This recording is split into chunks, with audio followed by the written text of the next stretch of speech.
මගේ නම ධර්මලිංගම් භාස්කරන්. මම සභාපති මාර්ග සංගමත අධිකාරිය.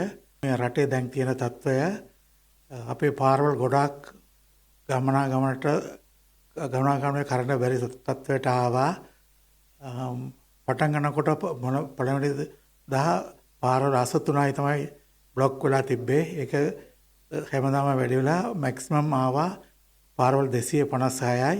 දැන් ආය අඩු වෙලා අදට පාරවල් 120ක් තමයි බ්ලොක් වෙලා තියෙන්නේ.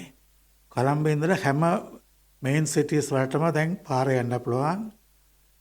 බ්ලොක් උනේ පළවෙනි එක ගල්පැරලීම and මේ නායාම, දෙවනුවට තිබ්බේ පාලම් විනාශ වුණා. තුන්වෙනියට තිබ්බේ ගංග වතුර, හතරවෙනියට තිබ්බේ ගස් කඩාවැටීම. දැන් අපි ඔක්කොම ක්ලියර් කරගෙන යන්නේ. පාලම් 20ක් විතර විනාශ වුණා. දැන් අපි ඔක්කොම ආයෝ කනෙක්ටිවිටි හදලා පාලම් ඔක්කොම අපි ටෙම්පරරි බ්‍රිජස් දාලා කනෙක්ට් කරගෙන යන්නේ. වැඩ පටන් ගත්තා. අපි තාවකාලික ගණන් බලලා තියෙන්නේ අපිට වෙච්ච පාඩුව බිලියන් 190 කියලා.